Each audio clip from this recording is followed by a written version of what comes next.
সীতাকে বলছে সীতা বাজা, আর গুরুদেব আমাদের বলছে তোরাও বাজা বাজা। কি বাজাবে? আস্তে আস্তে যারা দীক্ষা নিয়েছে, ভজন করেন, জপ করেন, দীক্ষা মন্ত্র জপ করেন না, এরকম করলে বুঝবো হ্যাঁ, আর এরকম করলে বুঝবো না। এমনি তো নিজেরা কথা বলছেন, তখন তার অসুবিধা হচ্ছে। আমার সঙ্গে কথা বলতে অসুবিধা, এরকম করুন তাহলে বুঝবো, এরকম করলে কি বুঝবো না। গুরুদেব মন্ত্র দিয়েছেন আমার জপ করে পরে। আচ্ছা মা, এই জপটাই হলো বাজাবে কিভাবে? আপন ভজন কথা না কহিবি। জপ করতে হয় কি করে? খুব অন্তরে করে নির্জনের ঘরে। অনেক কথা বলেছি, অনেক ভাবতে পারে। দেখেছে কিছু কিছু বৈষ্ণব আছে আমার মতো সাদা বৈষ্ণব, তারা ভাবছি খেয়ে যেই ঘরে দীক্ষিত হয়, সে বৈষ্ণবীয় হন, গৌরীয় হন, ইস্কনের হন, যে সম্প্রদায়ের হন, ভজন যদি সঠিক না থাকে আমার মতো সাধু সেজে কোনো লাভ নেই।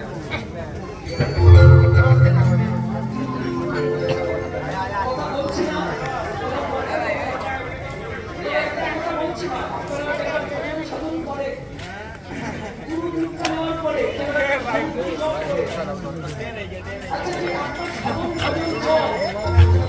সঠিক হচ্ছে এটা বুঝবেন কিভাবে?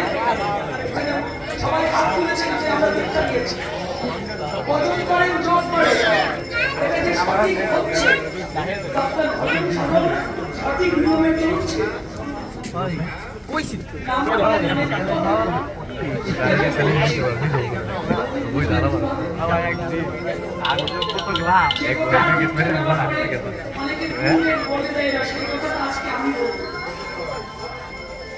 এই জন্য কীর্তন শুনতে হয়, সাধু সঙ্গ করতে হয়। আমি সঠিক হচ্ছে, সঠিক নিয়মে চলছে, এটা বুঝবেন কিভাবে? বাবা প্রশ্ন করেন, ধ্যান কৃষ্ণ নাম যদি প্রতিবার নাম করলেন নামের কৃপা হবে না, নামের কৃপা হচ্ছে কিনা আপনি নিজেই বুঝতে পারবেন। কখন? নাম করতে করতে নামের কৃপা হবে যখন, সেটা কিভাবে? সেই কথাটা হয়েছে মায়েরা সহজ বাংলায় বলছে, দিয়েছে শতকোটি প্রণাম জানাই। গুরুদেব বলেছে দিয়েছে আর বলেছে যে কোনো গোপন করে নাম জপ করে ধরুন নির্জনে বসে 10 ইন্দ্রিয় সমন্বয় করে গোপনে অন্তরে ধরে জপ করছে। আচ্ছা, জপ করতে করতে হঠাৎ আপনার শরীরটা শিহরণ দিয়ে ওঠে।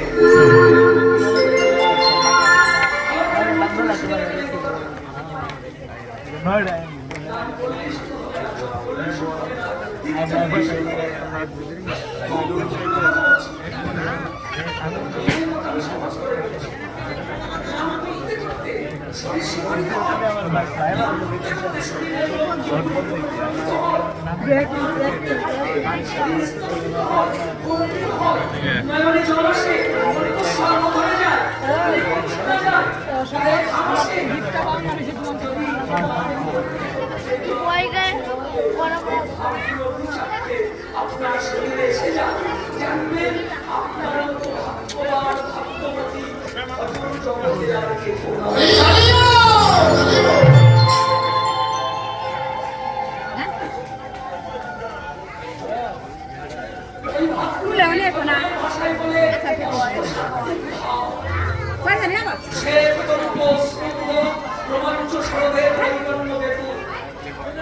ভাই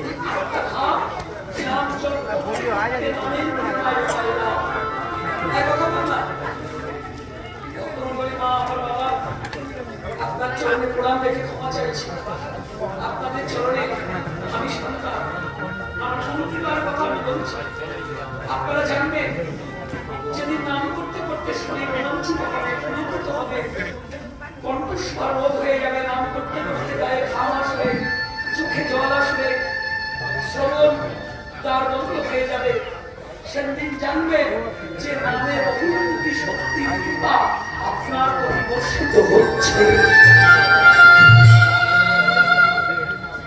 জানো মা, নাম করতে করতে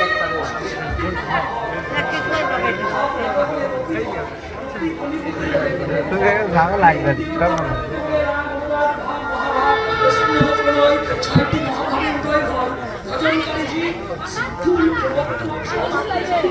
করে সিদ্ধির দেশে চলে যান আর ভগবান ভক্তের কাছে নেমে আসে।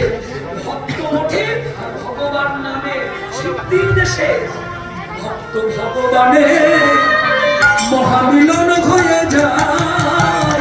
তাই ওর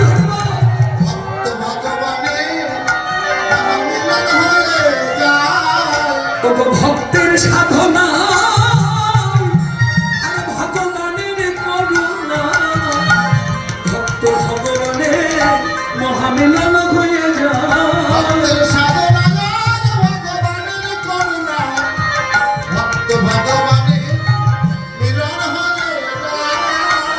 শ্রীরাময়া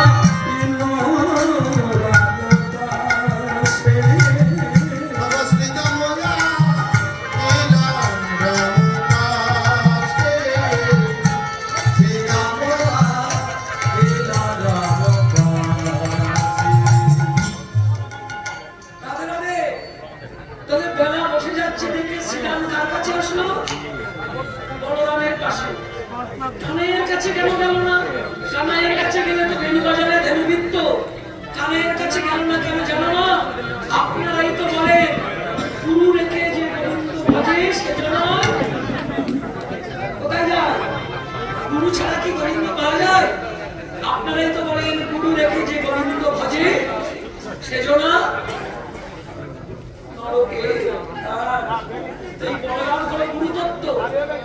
ঘটক না বললে কি বলরাম হলো সবার বয়োজ্যেষ্ঠ গুরুতত্ত্ব। ওই বলরামই দিল সন্ধ্যা যে আমি তোকে সিনা দিলাম, তুই বাজা। শ্রীরাম সিনা বাজাচ্ছে আর সমস্ত রাখালগণ ছুটছে। শুনিয়া শ্রী দামোদর চলিতে না দিশা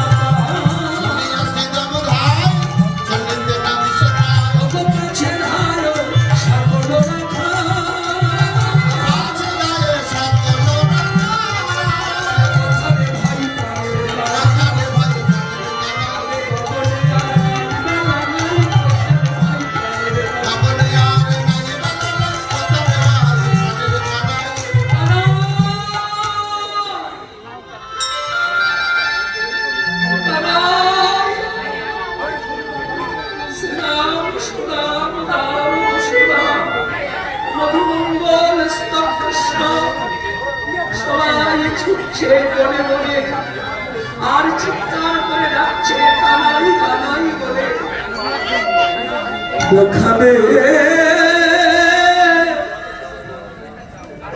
আমার ভাই রে কানা,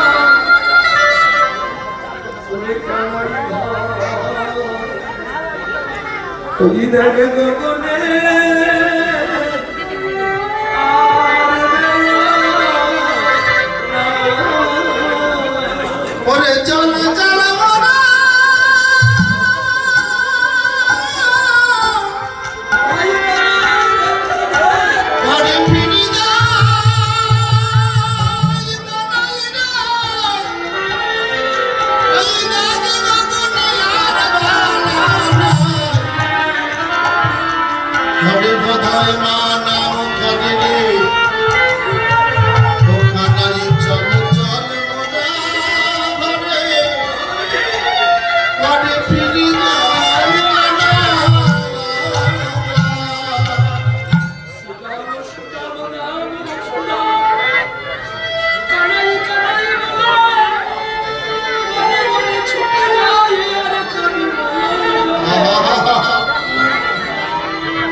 রে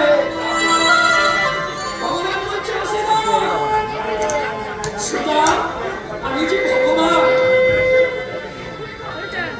আমি শুধু অপেক্ষা করে বসে থাকি কোন সময়ের জন্য ভক্ত জীবের এই সময় কোন সময় ভক্ত যখন এক মনে এক ধ্যানে আমায় ডাকতে ডাকতে কাঁদতে কাঁদতে আমার কাছে উঠে আসে আমি কৃপা করে নেমে আসি তার কাছে আর তার হাত ধরে আমি তাকে নিয়ে যাই বহুপালের ঘরে এই তো ও দাদা বলাই দাদা ওই তো কানাই ভাই বলাই বলো কানাই সবাই খাচ্ছে ঘরে ফিরে যেতে চায় আর বিলম্ব করিস না ভাই আগে আয় কানাই তুই তোর বেনু বাজা ধেনু বৎস ফেরা সীমা বাজালে ধেনু ফিরবে না কারণ ওই ধেনুবন তোর বেনু বাজাতে তো শ্রবণ করে তাদের শ্রবণ পূর্ণ হয়েছে কানাই তুই বেনু বাজিয়ে ধেনু ফেরা ঘরে ফিরে যেতে হবে তাই কি বাক্য খাবে কত পবিত্র হারান দিয়ে আমার গোবিন্দ ধেনুবৎসের নাম করে বেনু বাজাতে